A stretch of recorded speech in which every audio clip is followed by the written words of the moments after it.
Hello everyone, जय भीम, नमो बुद्धाय। स्वागत आप सभी का इस चैनल में। और ये हमारा 4th वीडियो है शूद्र बनाम आर। तो आई होप आप इन वीडियोस को ज़रूर पसंद कर रहे होंगे। और पिछली 3 वीडियोस हमने जो देख चुके हैं कि जो कि आर्यों के बारे में जो थ्योरी है, चाहे मैक्स मूलर की थ्योरी हो, चाहे प्रोफेसर रिप्ले की थ्योरी हो, और चाहे बाल गंगाधर तिलक की थ्योरी हो, और भी जो थ्योरी देते हैं, ऋग्वेद से भी थ्योरी देते हैं कि इनमें जो आर हैं वो बाहर से आए हैं। माफ़ करना, मेरी आवाज़ थोड़ी दबी हुई है क्योंकि मेरा गला ठीक नहीं है, लेकिन वीडियो थोड़ा सा लंबा हो जाएगा क्योंकि इम्पोर्टेंट है। तो इस किस प्रकार से बाबा साहब अम्बेडकर ने इसका खंडन किया है आप लोग देख चुके हो। अब हम देखेंगे 5th पार्ट में क्या लिखते हैं बाबा साहब अम्बेडकर, जो कि बाबा साहब अम्बेडकर की ऑथेंटिक बुक है। इसमें मेरा पर्सनल कोई मत नहीं है, मेरा सिर्फ उद्देश्य बाबा साहब अम्बेडकर की लिटरेचर को आगे रखना है। तो जो पार्ट्स आएगा मैं आपको बताने का प्रयास करूंगा, तो आप लोग अपनी धारणाएं खुद बना सकते हैं।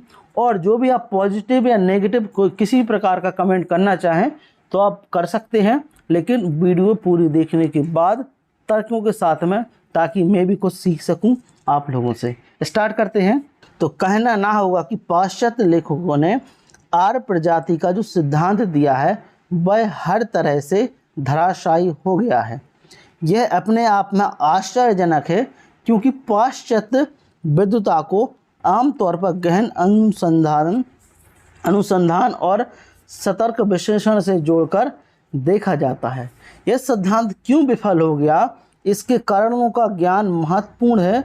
जो कोई भी इस सिद्धांत की छानबीन करेगा उसे पता लगेगा कि यह दोहरे संक्रमण से ग्रस्त है। तो पहले तो यह सिद्धांत केवल सुखद उन मान्यताओं पर आधारित अनुमानों पर टिका है। दूसरे यह सिद्धांत तो वैज्ञानिक अनुसंधान का विकृत रूप है, इसे तथ्यों पर आधारित नहीं किया गया। इसके विपरीत यह सिद्धांत पूर्व कल्पित है और तथ्यों का चयन उसे प्रमाणित करने के लिए कर लिया गया है। आर्य प्रजाति का सिद्धांत मात्र एक सिद्धांत अथवा धारणा है और इससे अधिक कुछ भी नहीं। यह उन भाषा वैज्ञानिक प्रस्तावना पर आधारित है जो डॉक्टर बॉप ने 1835 में प्रकाशित अपनी युगांतरकारी पुस्तक कंपैरेटिव ग्रामर तुलनात्मक अध्ययन में प्रस्तुत किया था। इस पुस्तक में डॉक्टर बॉप ने यह दिखाया था कि यूरोप की बहुत सारी भाषाओं और एशिया की कुछ भाषाओं का स्रोत एक साझा पुश्तैनी भाषा ही है। डॉक्टर बॉप की प्रस्तावना जिन यूरोपीय भाषाओं और एशियाई भाषाओं पर लागू होती है उन्हें भारतीय जर्मन कहा गया है। सामूहिक रूप में वे आर्य भाषा ही कहलाई, और इसका मुख्य कारण यह है कि वैदिक भाषा का संबंध आर्यों से है और यह भी भारतीय जर्मन भाषा की ही है। यह धारणा वह मुख्य आधार है जिस पर आर्य प्रजाति का सिद्धांत टिका है। इस मान्यता व धारणा से 2 निष्कर्ष निकलते हैं। पहला, प्रजाति की एकता, वह प्रजाति इस मान्यता अथवा धारणा से 2 निष्कर्ष निकलते हैं। पहला, प्रजाति की एकता, और दूसरा, वह प्रजाति आर्य प्रजाति। यहाँ तर्क यह है कि इन भाषाओं का जन्म एक साझा पुश्तैनी भाषा से हुआ है, तो ऐसी कोई प्रजाति अवश्य ही रही होगी जिसकी मातृभाषा यही थी, क्योंकि इस मातृभाषा को आर्य भाषा कहा जाता है, इसलिए इसे बोलने वाली प्रजाति आर्य प्रजाति थी। इस प्रकार एक पृथक और विशिष्ट आर्य प्रजाति का एक होना मत अनुमान है। इस अनुमान से एक और अनुमान साझा मूल निवास का सामने आया है। यह तर्क दिया जाता है कि भाषा का कोई समुदाय भी हो सकता है, जबकि एक साझा निवास स्थान हो और उसमें निकट संसर्ग की छूट हो। इस प्रकार साझा मूल निवास तो एक अनुमान से निकला हुआ अनुमान है। आक्रमण वाला सिद्धांत तो एक आविष्कार है। जो आक्रमण वाला जो सिद्धांत है बाबा साहब अम्बेडकर अनुसार वह आविष्कार है। यह आविष्कार पाश्चात्य सिद्धांतों में, मतलब वेस्टर्न प्रिंसिपल में निहित एक अकारण धारणा के कारण अवश्य हो गया है। धारणा यह है कि भारतीय जर्मन लोग तो मूल आर्य प्रजाति के वर्तमान प्रतिनिधि में सबसे अधिक शुद्ध हैं। इनका पहला मूल निवास यूरोप में कहीं माना गया है। इन धारणाओं से एक सवाल उठता है, आर्य भाषा भारत में कैसे आई होगी। इस सवाल का जवाब केवल इस धारणा में मिल सकता है कि आर्य लोग भारत में बाहर से ही आए होंगे। इसीलिए आक्रमण वाले सिद्धांत का आविष्कार करना आवश्यक हो गया।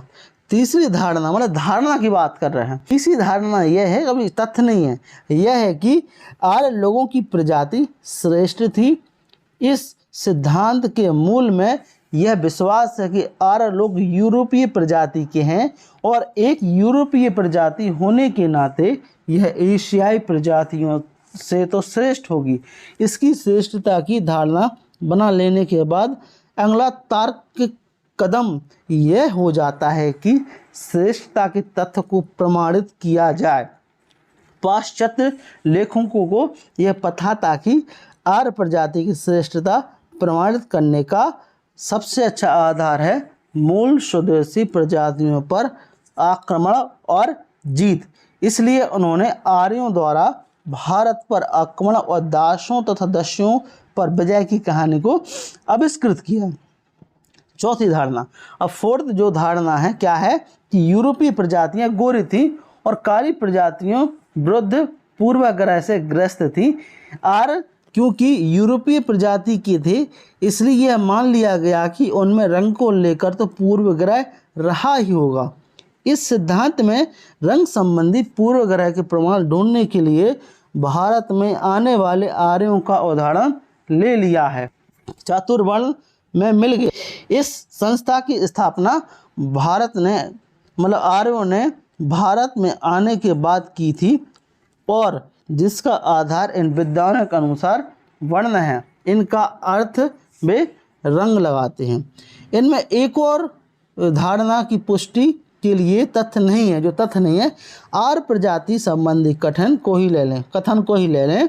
इस सिद्धांत में इस भावना का ध्यान नहीं रखा गया कि शरीर विज्ञान के अर्थ में आर्य प्रजाति एक बात है और भाषा विज्ञान के अर्थ में आर्य प्रजाति बिल्कुल अलग बात है।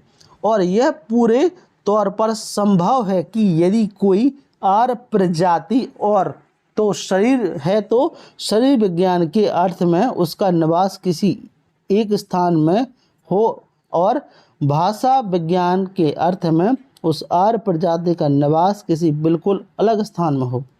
आर्य प्रजाति का सिद्धांत एक साझा भाषा पर आधारित है और इसे साझा के लिए इसलिए माना जाता है क्योंकि इनमें संरचनागत समानता है। आर्य लोग भारत से आए और उन्होंने भारत पर आक्रमण किया, इसका प्रमाण नहीं है। और यह भी गलत है कि दास और दस्यु भारत की आदिम जनजातियां हैं। यह कहना भी अतिशयोक्ति होगी कि चतुर्वर्ण संस्था तो आर्यों के रंग संबंधी जन्मजात पूर्वग्रह का प्रतिफल है, परिणाम है।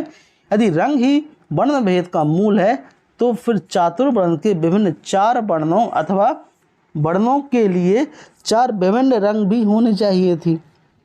किसी ने यह नहीं कहा कि वे 4 रंग कौन से हैं और कौन सी वे 4 अगौर प्रजातियां थी जिन्हें जोड़कर चातुर्वर्ण का निर्माण हुआ था।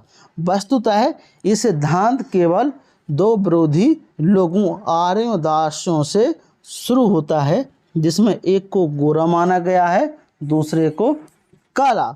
आर्य प्रजाति के सिद्धांत के जनक मत स्थापित करने को इतने आतुर हैं कि उन्हें यह देखने का धैर्य भी नहीं है कि वे किन अनर्गल बातों में पड़ रहे हैं।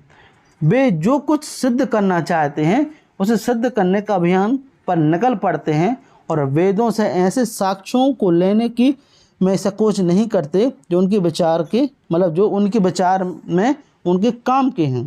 प्रोफेसर माइकल फॉस्टर ने कहीं कहा कि परिकल्पना तो विज्ञान का लवण है, परिकल्पना के अभाव में सफल अनुसंधान की कोई संभावना नहीं होती। किंतु यह भी उतना ही सच है जहाँ तक कि परिकल्पना विशेष को सिद्ध करने की इच्छा हावी रहती है। परिकल्पना वह विज्ञान का विषय बन जाता है। पाश्चात्य विद्वानों का आर्य प्रजाति वाला सिद्धांत इस बात का अच्छा उदाहरण है कि परिकल्पना किस प्रकार विज्ञान का विषय बन जाता है। आर्य प्रजाति वाला सिद्धांत इतना अनर्गल है कि इसे तो पहले बहुत मृत मतलब डेथ प्रचलन से बाहर हो जाना चाहिए था, किंतु प्रचलन से बाहर होने की बात तो छोड़िए, इसने तो लोगों पर एक अच्छा खासा असर जमा रखा है। इस स्थिति में दो व्याख्याएं हैं। पहली व्याख्या इस सिद्धांत को ब्राह्मण विद्वानों से प्राप्त होने वाले समर्थन के रूप में मिलती है।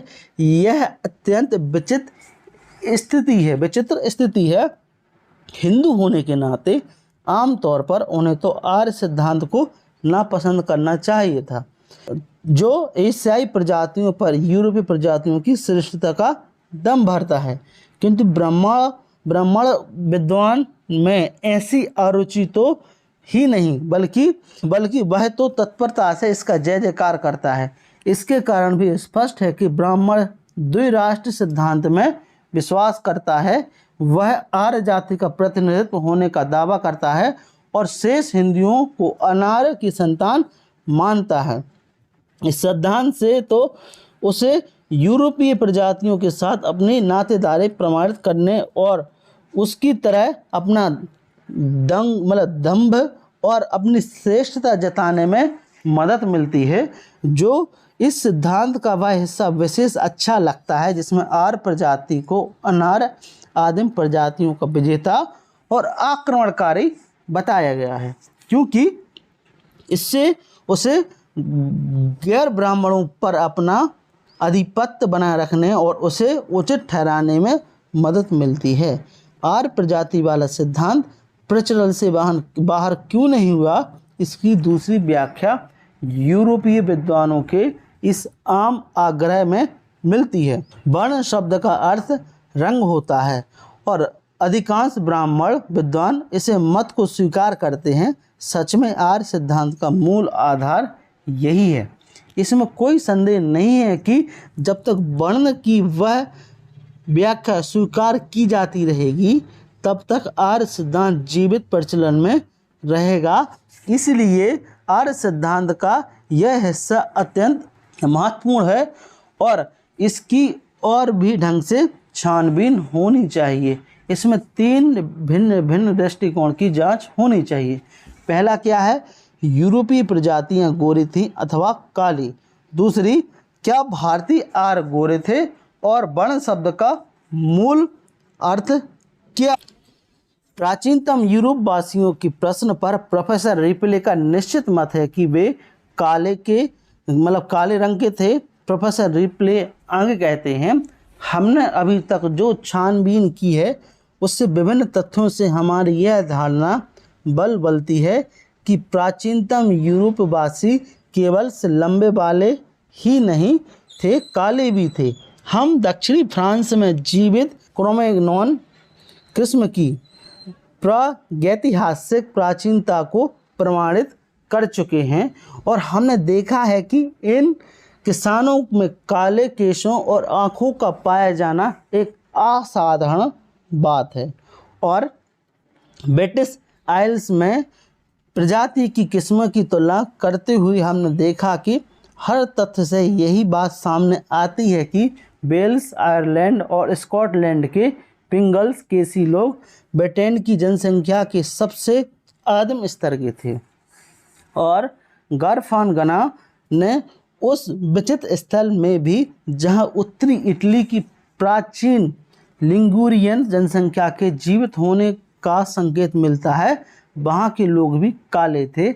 इसलिए चाहे सामान्य सिद्धांतों के आलोक में इसके विषय में कोई निष्कर्ष निकाला जाए अथवा स्थानीय विवरणों में आलोक में प्रतीत यही होगा, मानो यूरोप की यह प्राचीनतम प्रजाति अत्यंत काली ही रही होगी। चमड़ी के रंग के संबंध में यह भूमध्य सागरीय थी, ना कि स्कैंडिनेवियाई।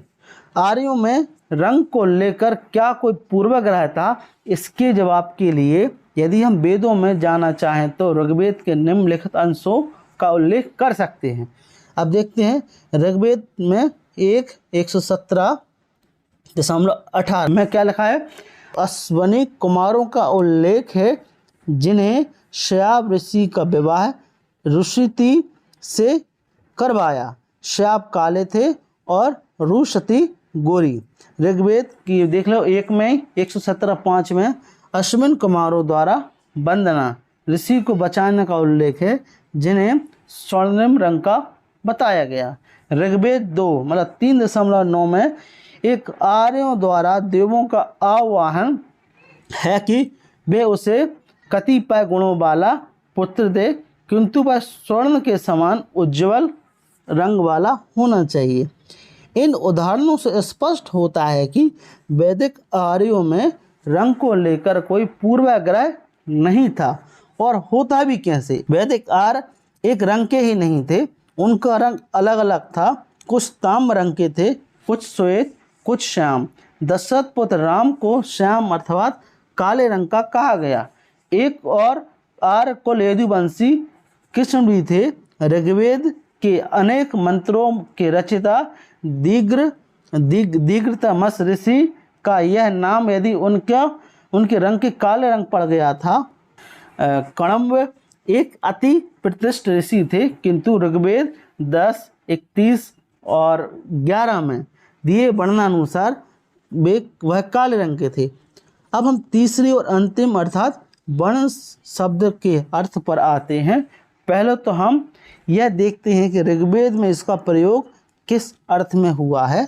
ऋग्वेद में वर्ण शब्द का प्रयोग कुल 22 जगह हुआ है, जिसमें लगभग 17 स्थानों पर इसका प्रयोग उषा, अग्नि, सोम आदि देवों के लिए हुआ है, और इसका अर्थ कांति, आकृति अथवा रंग निकलता है।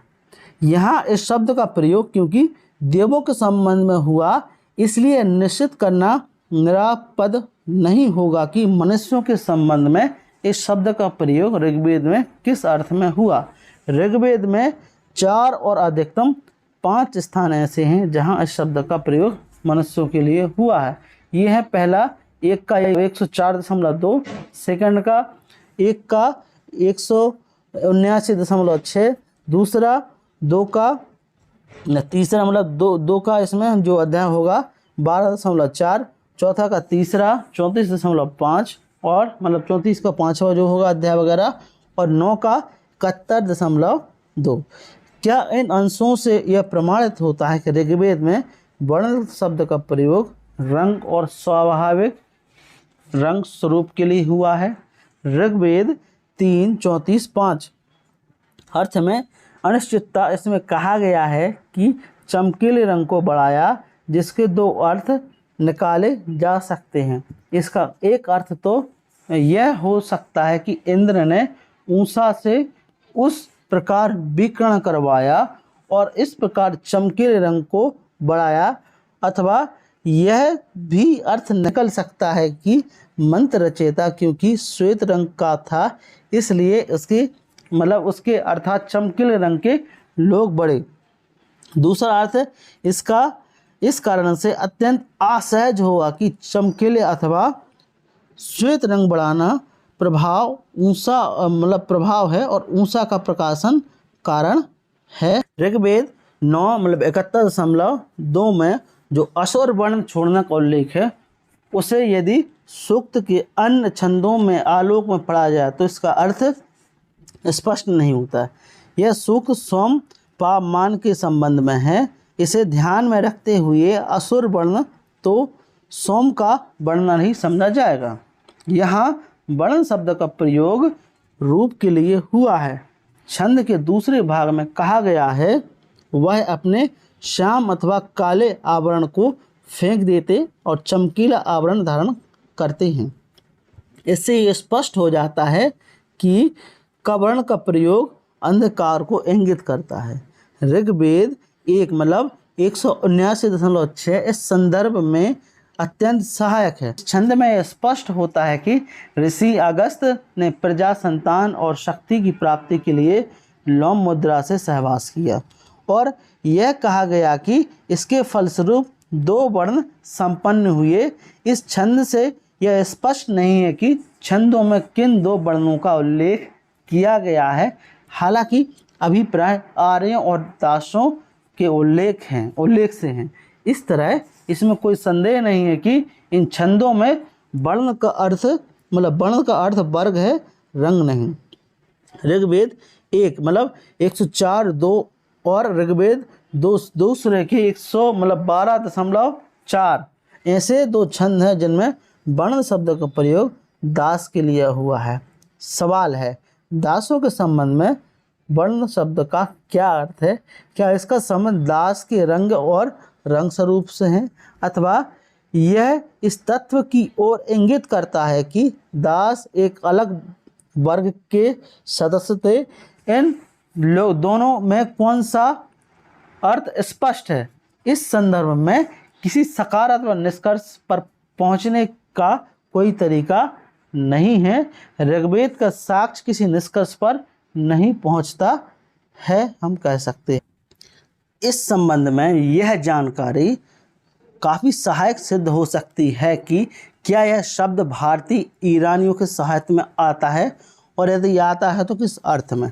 अब भारतीय ईरानियों के शब्द में आता है कि नहीं, बाबा साहब अम्बेडकर इसकी क्या बोल रहे हैं, इसकी विवेचना कर रहे हैं या फिर एनालिसिस कर रहे हैं। तो किस अर्थ में आता है? सुयोग वर्ण शब्द जैत अवस्था में आता है। अब जैत अवस्था क्या है? जैत अवस्था जो माना जाता है, जो ऋग्वेद से भी पुराना ग्रंथ, इसमें जो समानता है लगभग जो वेदों में है वो वही इसमें लगभग समानता है अवस्था में। यहाँ ये वर्ण अथवा वरेणा के रूप में प्रयुक्त हुआ है। यह विशिष्ट रूप में आस्था, धार्मिक सिद्धांत, मत अथवा विश्वास के अर्थ में प्रयुक्त हुआ है। यह शब्द वर मूल से निकलता है अवस्था में, जैन अवस्था में जो अर्थ वर्ण का। इसका अर्थ होता है किसी में आस्था रखना, किसी में विश्वास करना। गाथाओं में वर्ण अथवा वरेण का प्रयोग आस्था, सिद्धांत, मत अथवा विश्वास के अर्थ में लगभग 6 बार हुआ है। यह शब्द अहुना व्यति यशन हा छंद 2 में आया है जैत अवस्था के अनुसार, जिसका हिंदी रूपांतर निम्नानुसार है। क्या है इसका जो ट्रांसलेशन है? मैं कहता हूँ, अपने कानों से सुनो और सर्वोत्तम सत्य पर विचार करो। अपने प्रबुद्ध मन में आत्मचिंतन करो। प्रत्येक मनुष्य को अपने लिए अपनी आस्था तय करनी चाहिए। महान घटना के समक्ष प्रत्येक व्यक्ति हमारे सिखाए सत्य के प्रति जागृत हो।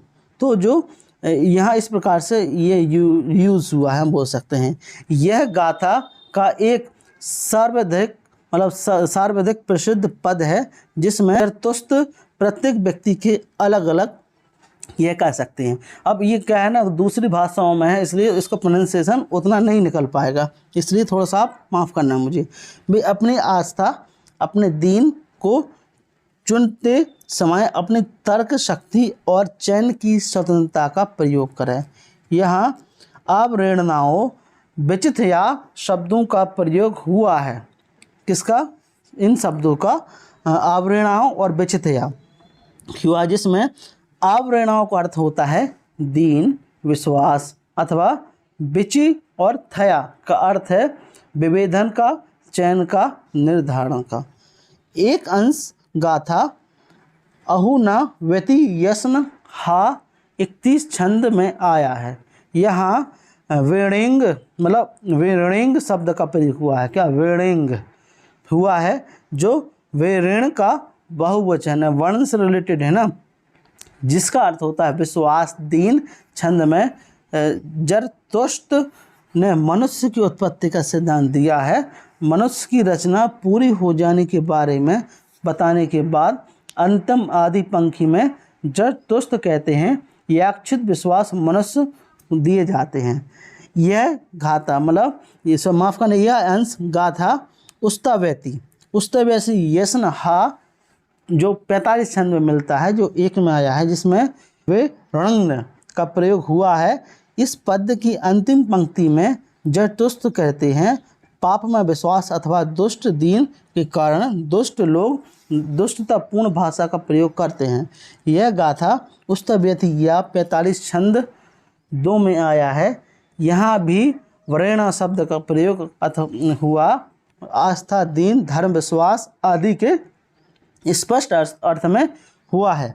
इस छंद में जरतुस्त्र अपना अच्छा बुरा संबंधी दर्शन दे रहे हैं और मानव मन के दोहरे पक्ष की बात कर रहे हैं। इस छंद में दोनों मानसिकताएं, अच्छी मानसिकता और बुरी मानसिकता एक दूसरे से कह रही हैं। ना तो चिंतन, वचन, बुद्धि, आस्था अथवा धर्म अथवा मत, वाणी, कर्म, विवेक में और ना ही आत्मा में हम सहमत हैं।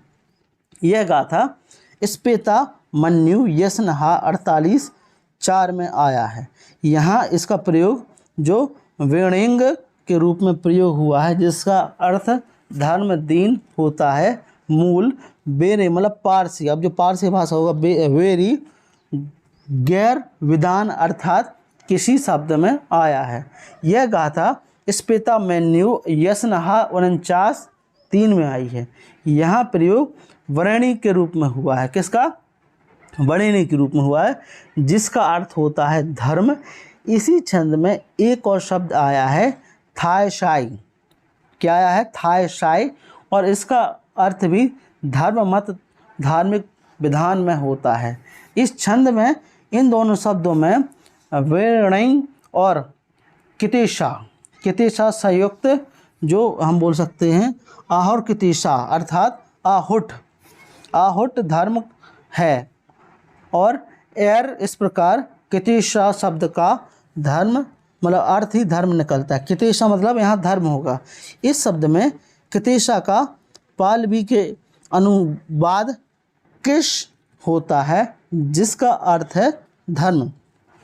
अवेस्ता भाषा में लिखी गई जरतुस्त्री स्वच्छता के नियमों की पुस्तक वेंदी ताद में एक शब्द का प्रयोग आया है आन्यो वरेणा। वर्ण से रिलेटेड है ना, यहाँ आन्यो का अर्थ है क्या है?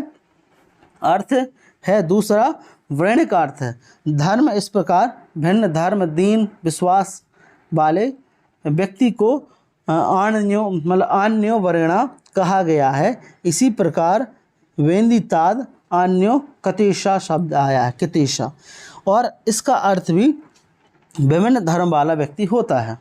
गाथा में ऐसे अनेक रूप आए हैं जो मूल रूप से निकले हैं, जैसे हम बोल सकते हैं अहुनवैती गाथा यशनहा 31 छंद 3 जरतुस्त्र कहते हैं, या जवातो वी स्पेंग वेराया। यहाँ वो राया क्रिया अर्थ मतलब समस्त प्राणियों में ईश्वर के प्रति। अब मैंने बोला ना कि जो पारसी भाषा या जो भाषा है इसमें आया, इसलिए प्रोनाउंसिएशन सही नहीं निकल पा रहा है, तो मुझे माफ़ कर देना। विश्वास, आस्था जागृत कर सकता हूँ।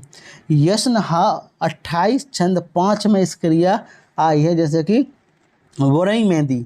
इसका अर्थ है हम व्यक्ति को आस्था दे सकते हैं। यथा गाता वैष्टिष्टस यस्न। अब ये 53 छंद 9 में यह शब्द दुज मतलब वर्णिंगिश के रूप में प्रयोग आया है। यहाँ दुज का अर्थ है दुष्ट अथवा झूठा, वरेणी का अर्थ है विश्वासी।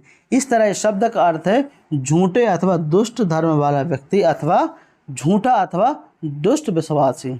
जरतुस्त्र मत में आस्था के स्वीकार में जो यस्न हा 12 मिलता है, यहाँ फ्राइवरणी शब्द आता है, जिसका अर्थ होता है मैं माजदा यास्तो। जरतुस्त्र मतलब माजदा पूजक, जरतुस्त्र धर्म अपनी आस्था, अपने विश्वास का स्पष्टीकरण करता हूँ। यह जुमला जरतुस्त्र धर्म की लगभग सभी प्रार्थनाओं में मिलता है। यश्न 12 में जरतुस्त्र स्वीकरण का एक और रूप मिलता है। यहाँ वर्णिना यहाँ का सर्वनाम अर्थ है, जिस और वर्ण का अर्थ है आस्था, धर्म। इस प्रकार इस शब्द का अर्थ है वह धर्म जैसे एक रूप में वर्णा का प्रयोग यस्न 12 में आस्था अथवा धर्म के स्पष्ट अर्थ में 9 बार हुआ है। यहाँ भी वरेण्य का शब्द केशता शब्द के साथ रखा गया है, जिसका अर्थ होता है धर्म। तो बाबा साहब अम्बेडकर, जो कि ऋग्वेद से मिलता जुलता ग्रंथ है अवेस्ता, जो कि सबसे ज़्यादा पुराना बताया जाता है, उससे बाबा साहब अम्बेडकर कंपैरिजन कर रहे हैं और उसमें देख रहा है कि जो वर्ण शब्द है उसका अर्थ क्या होता है। यस्न 16 जरथुष त्रेह वृणामचा तुष्करामचा याज में दे में एक अर्थात रोचक उल्लेख मिलता है। यहाँ जरतुस्त को वृणा और क्वेसा की पूजा होती है। इस अनुरूप में संबंधित शब्दों का प्रयोग से बिल्कुल स्पष्ट है कि आशय जरतुस्त की आस्था और धर्म की आशय उपयुक्त पंक्ति का अर्थ है। हम जरतुस्त के दिन आस्था और धर्म के पूजा करते हैं। जेत अवस्था में उपलब्ध वर्ण शब्द का अर्थ संबंधी के प्रमाण के बाद इसमें कोई संदेह नहीं रह जाता कि इस शब्द का मूल अर्थ एक दिन विशेष वाला वर्ग होता है और रंग अथवा रंग रूप में इसका कोई वास्ता नहीं है।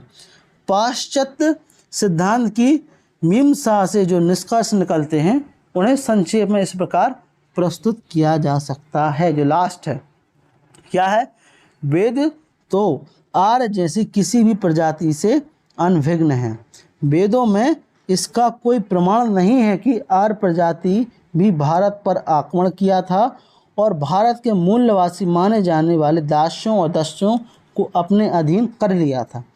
इस बात का कोई प्रमाण नहीं है कि आर्यों और दस्युओं के बीच जो अंतर था वह प्रजातिगत था।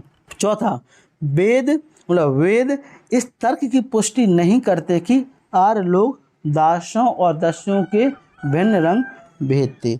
तो बाबा साहब अम्बेडकर के ग्रंथ से हमें यह पता चलता है शूद्र बनाम आर्य, जो कि थ्योरीज थी हैं जितनी भी हम बोल सकते हैं, जो चाहे रंग के आधार पर हो, चाहे धर्म के आधार पर हो, चाहे मैक्स मूलर हो, चाहे बाल गंगाधर तिलक हो और चाहे प्रोफेसर रिपले हो, जितने भी विद्वान हुए हैं, चाहे प्रोफेसर जो कि हम नाम बॉप हों, जितने विद्वान हुए हैं, सबके सिद्धांत बाबा साहब अम्बेडकर ने ध्वस्त कर दिए।